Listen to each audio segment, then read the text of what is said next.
Welcome to Your Life Reset, a Virta Health podcast series. I'm your host, Teresa Link, and in this series, we'll hear from people on their Virta journey, the wins, failures, moments of adversity, and moments of joy they're experiencing along the way. So sit back, relax, and listen as we unwrap the truly human experience of Virta. Hey there, listeners. I'm Teresa Link, and welcome to another episode of Your Life Reset. Today, I'm excited to introduce you to Annette Kutilek, a registered dietitian. Her story and wisdom align beautifully with everything we talk about on this podcast. Annette is a passionate advocate for the health at every size movement and breaking free from diet culture. Her personal journey, one of unlearning harmful messaging and relearning how to trust her own body, is both powerful and deeply relatable. In this conversation, Annette opens up about what it means to move away from restriction, obsession, and shame, and towards something more grounded, intuitive, and free. So wherever you are in your own relationship with food and your body, Annette will meet you with encouragement, empathy, and even a little bit of relief. Let's get to know her. So Annette, it's so great to see you. Thank you for being on the show today. Thank you for having me, Teresa. It is so wonderful to see you as well. I'm very excited about this conversation. Same here. So first things first, Annette, how do you define health at every size? Pretend that I'm like 10 years old. Tell me what that means. Absolutely. So, you know how dogs are all in every shape and size? So, you have Chihuahuas and then you have like big golden retrievers. What's really cool is that humans are the same way. So, there's a spectrum of body diversity, and some people are bigger and some people are smaller.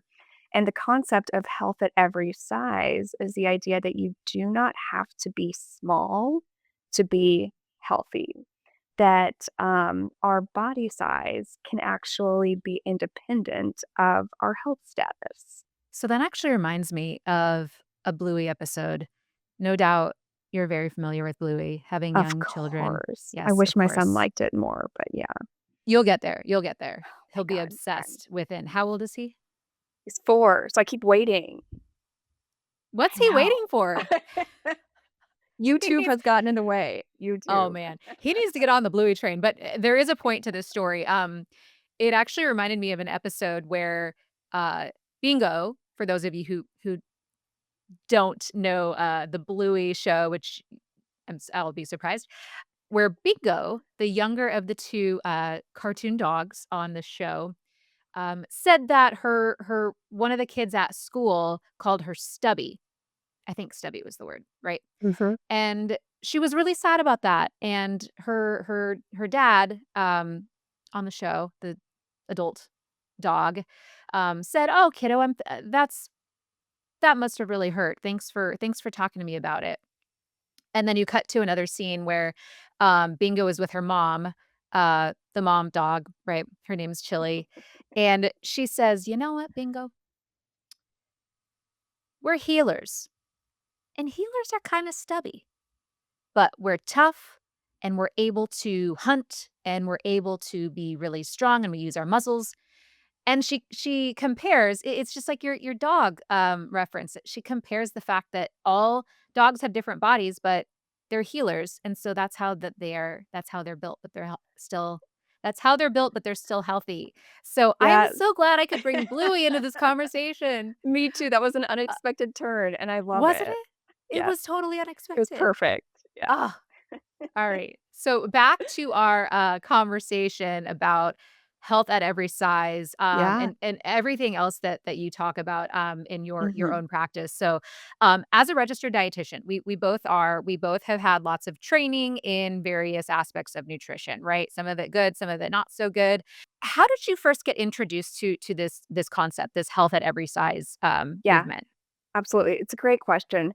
And I feel like most of us come around this, not in the traditional sense. So I was never taught anything other than the weight-centric care model in my nutrition classes. I mean, it was never brought up. The idea that you could be healthy and in a bigger body was never once mentioned, and that really informed my practice from where I started from.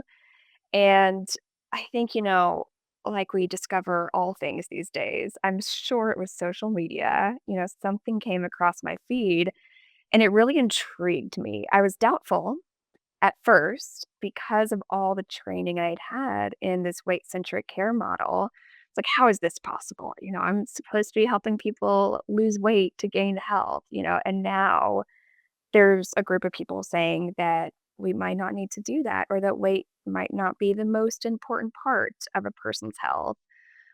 But it was also really inspiring to me because I think I was at this part in my career where, the people that I was working with, to a certain extent, they all wanted weight loss. Everybody would try so freaking hard to achieve this body that like their doctor told them they should have or social media told them that they should have. And they were quote unquote doing everything right, following all my guidance, checking all the boxes. Like nutrition looked perfect if we were going to give them a grade, it'd be an A plus plus. Yet their weight wasn't changing or it was changing in a direction that they didn't want it to. And Mhm. so my confusion, I think, as a young dietitian with seeing in real practice that a person's weight and behaviors were not always in correlation with each other, really set the stage, I think, for me to be able to approach the Hayes Health at Every Size movement with an open mind. You mentioned an open mind, and that you've Mhm, had to unlearn a lot of these harmful potentially harmful, and misleading messages, mhm, right? mhm, mhm. What are some of those misunderstandings that you hear a lot about the Haze movement? Absolutely. There's so many, because like I said earlier, like this is the air we breathe and the water we swim in, like this weight-centric model. We're essentially born into the world almost believing that certain bodies are good and certain bodies are not good. Like, this is a tangent, but I remember being in preschool. I was 4, and there was a little girl who was bigger than the other little girls, and we would make fun of her for that. So at 4 years old, we had already intuited that that was something that you shouldn't be. And so, inevitably, what comes along with a lifetime of learning that and really, making that part of, like, your core set of things to be true about the world, when you're introduced to this entirely new concept for most people, there's pushback, right? And there's a lot of, misconceptions. I think the first one that I get most often is that it's, like, glorifying obesity. It is an Okay. excuse for, a free for all of eating nothing but french fries and Twinkies all day, every day, and that health is no longer on the table. It's almost like, you know, people see the health at every size movement as giving up, but they forget that health is in the actual name of this idea. It's just really hard for people to imagine that those two things could coexist, being in a larger body and health. Yeah. I have to say, I also I don't remember being 4, but I do remember being young and just having that mindset as well. And where did this come from? I mean, we're so young. Where it had to come from messaging outside of what we just directly heard, right? Um, it's so sad. So a few weeks ago, I had a guest on the podcast named Esther Carlson. She is a nurse and she's also a health coach at Verta. Um, she and I had this super inspiring conversation on a plane together, where she was talking about the power of just not talking about body size at all, or even talking about Mhm, bodies at all, mhm, mhm, especially when you're talking to your children. That was kind of the main, um, a major part of that podcast episode was how do we talk to our children about this? And she said, the best thing to do is just not talk about it. Not talk about it, but not comment on people's bodies. Because why do you need to comment? Instead, commenting on The weather.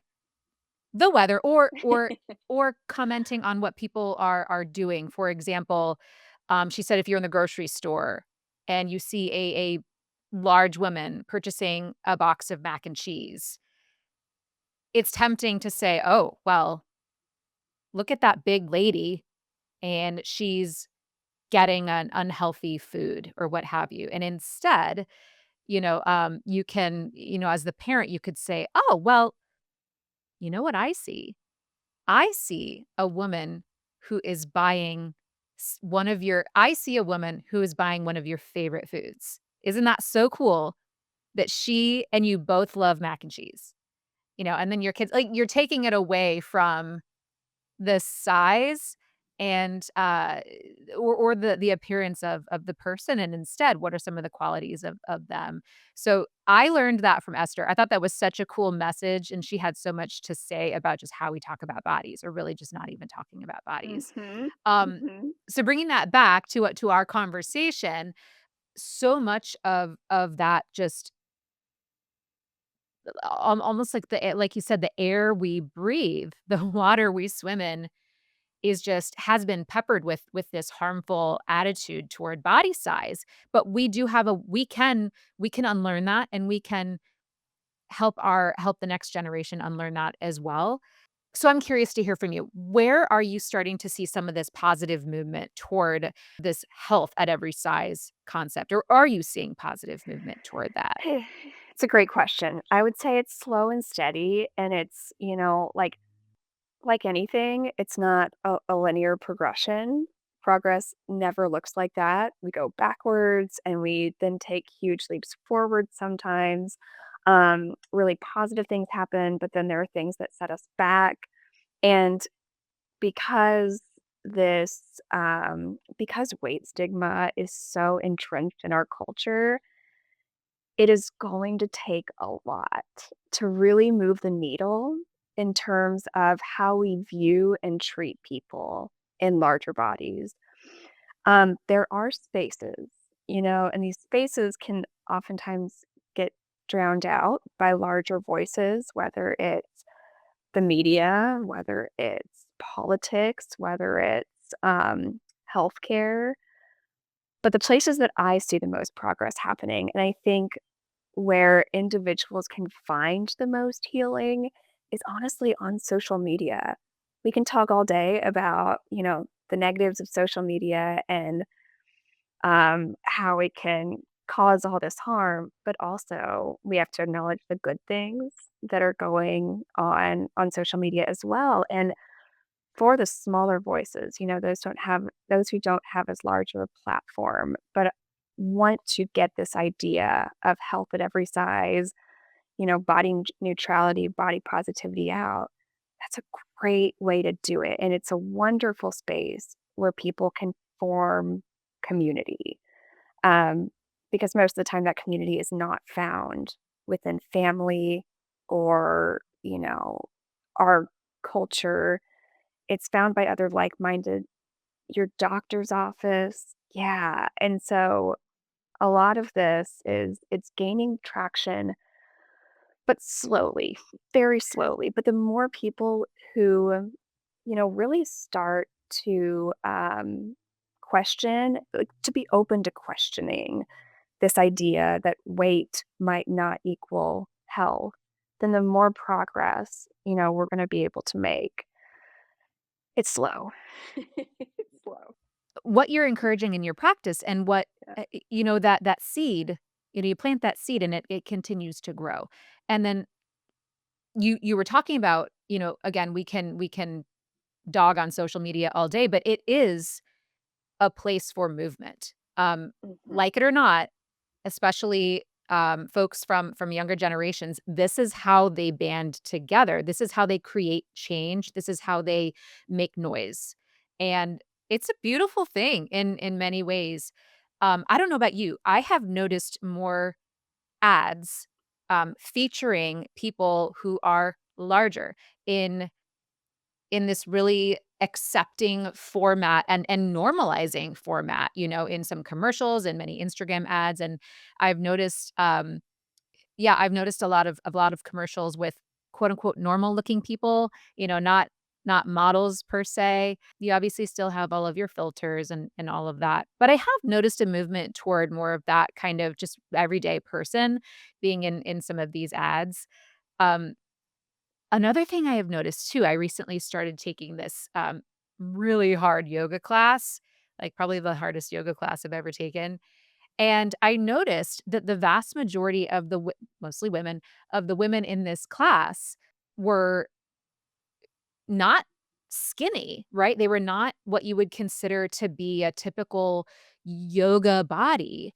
And they were obviously very healthy and really just celebrating all these different sizes. And it didn't matter because everyone was just there to get healthier together. And I found that to be really empowering as well. So I'm noticing some changes too. And I'm excited about that, even though to your point, it is slow and probably more painful than we want it to be. Always. But with anything that's worth it, and anything that, like, means something at all, like, progress is going to be slow. And I really like what you say about when you're in your yoga class and you look around. I think it's really easy for us to um, automatically assume that everyone is and should be this certain BMI, their body should look a certain way. But when you're out in the world, you know, you realize that's not the case at all. There are so many different bodies. And so the average size woman in America, the average pant size is a size 16. So, if we are being told that we need to fall within this like normal BMI range, yet the average American is far from that, like how normal is the normal BMI range? And Yeah. is it reasonable to think that the majority of women should be able to transition to a body size well below a size 16? So the messaging that we're hearing, from doctors, culture, you know, news channels, billboards, gyms, you know, the list goes on, is that ideally we need to fall within this body range to be the most healthy. But when we look at it practically, and we look at what's going on, we realize that there's this major dis this major discrepancy, you know? Yeah. I'd be interested to hear in maybe an example from one of your Yeah, clients, yeah. how they were able to kind of move along this spectrum from having maybe a really poor sense of Mhm. self about their body to being able to move toward a more accepting, body image. Can you tell me about an example? Oh my gosh, which one? There's so many. It's one of the greatest honors of my life to be able to walk this journey alongside people because being in a thin body myself, I don't have the lived experience of being a person in our culture in a larger body. And so anytime somebody allows me to know their story, and the harms that have been caused to them by our culture, healthcare, etc., I view it as the greatest honor. We all have a body story, and some people's body stories are a lot more complex and traumatic than others. But I think about one client in particular, and this hits on a lot of different topics. I think within like the scope of Haze and weight neutrality and eating disorders, honestly. But she came to be severely malnourished. When I say that, I'm curious to think of how many people immediately think super skinny. Like, Can't yeah, help it. most people. Yes, yes. Most people think, oh, malnourished means that a person is like wasting away. So she was a big girl. She is a big girl, and I mean, I would say we never talked specifically about the number on the scale for her because that was really triggering. But she was definitely in the obese category. Yet, when she reported to me what she was eating, when her doctors sent me her lab work, when I had her go to the doctor and, get labs done to make sure that we could move forward in an ethical way, it was clear that she was starving. So she goes out into the world. She goes to her doctor. She presents as a large woman, and people make assumptions about that. And people then give her advice about that. They say, don't eat these things. Only eat during these times of the day without ever asking her what she was actually eating. So when she came to me and we really started getting into what she was eating and what her life looked like around food, it was clear that she had a significant eating disorder. And this is known as atypical anorexia. So, atypical meaning you don't fall within like the anorexia credentials of being under what is the body weight? I can't remember. BMI of like super, super Eight, low. 18 or something, Is it I think. 18 and a half? Maybe? Yeah, something Yeah. like that. What's interesting is that it's called atypical anorexia, but most people with anorexia are actually in a bigger body than we would assume. So it's not, Interesting. yeah, so it's actually more typical than typical Huh, anorexia. huh. Um, but she reported, "Oh, I'm not eating for 3 days at a time, and then I eat 500 calories, and then I'll see if I can go even longer the next time, and then I'll eat 400 calories." So her body was starving, yet she presented as somebody who was, who people assumed to be overeating, lazy, gluttonous, stupid. Like you think about all of these synonyms that we have internalized about people in larger bodies. And what I was seeing was anything but that in this one particular client. She was one of the most, oh my God, her willpower was like out of this world. It was unbelievable. And she was one of my first clients, and I remember it had a really big impact on me because it really honed in on the fact that we cannot tell a what a person is eating based on their weight or how much they're moving. She would pace around her house for hours during the day, yet she stayed in the quote unquote obese category. And so, bringing it back to what you were saying earlier about the harms that weight stigma can cause, this is one of them. She would go to the doctor and they would say, just keep working on losing weight, because they would assume she was either A, lying, or B, like didn't know what she was doing and she just needed to try harder. When in actuality, man, she could list the grams of protein in any food you threw at her. A much better dietitian, quote unquote, than I than I could ever hope to be. It's like a dictionary, of like Wow. dietetics in her mind.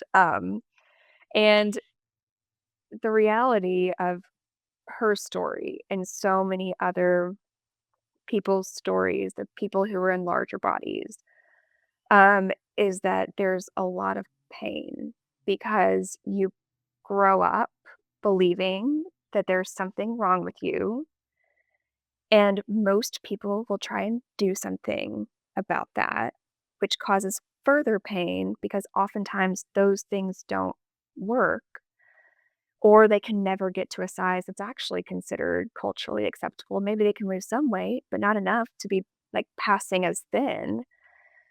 And so, but they still blame themselves, because we're Yeah. told it's up to us to maintain our weight, maintain a quote unquote healthy lifestyle. And it's really hard to learn how to accept your body in a culture that doesn't, you know? There's a lot of grief associated with that. There's a lot of tears during our sessions because no matter how much peace you're able to make with your own body, when you live in a world that doesn't understand that or is not able to think of your body in any different way other than wrong, just daily trauma. Think about going to the grocery store, walking down the street, going to the gym, going to the doctor. That can be one of the most traumatic places Mm. for a person in a larger body. There is so much. Go ahead. How long have you worked with this client, and where would you say she is, presently on her journey? It's a good question. So we worked together for about a year. And during that time, we had varying levels of success. At one point, I recommended that she go to an inpatient treatment center because it had gotten to that point where she really needed to be medically stabilized before we could move further. And there's cognitive dissonance because, she's done so much learning about how weight is not tied to health and how to nourish her body appropriately for her health, no matter what size her body falls at. But culture is loud. Culture is loud, and she's lived with this for her entire life. Yeah. And so she can name, you know, the Hayes principles, and she can call other people out, like, on their diet culture, but when it comes to having peace with her own body, that's a daily struggle, you know? And she's come so far. She went to go see another. I don't accept insurance. She went to go see another dietitian who does for finance reasons, and last I heard, I think she's still making progress, but the reality is, like, if you're a woman or a man, if you live in our culture, learning how to make peace with your body is a lifelong journey. You don't hear about Haze Yeah. overnight and then immediately start believing that all bodies are good bodies, you know? Like you said earlier, like, it's so much unlearning, and being curious and being willing to perhaps think about things a little differently and see people's humanity as opposed to their weight first.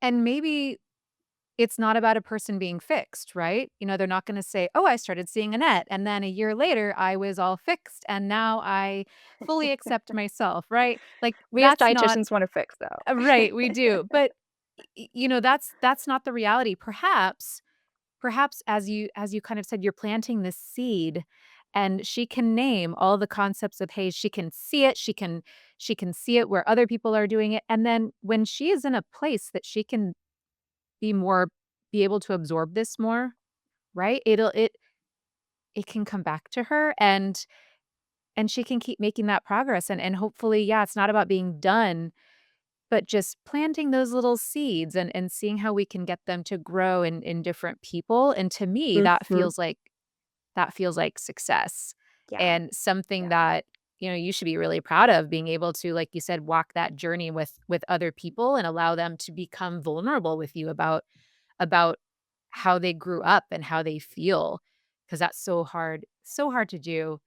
Um, so Annette, I want to close our episode with some practical advice. So let's say you've got, anyone listening today, they're struggling with their, let's say, with their weight. Let's say their doctor has said that they need to lose weight.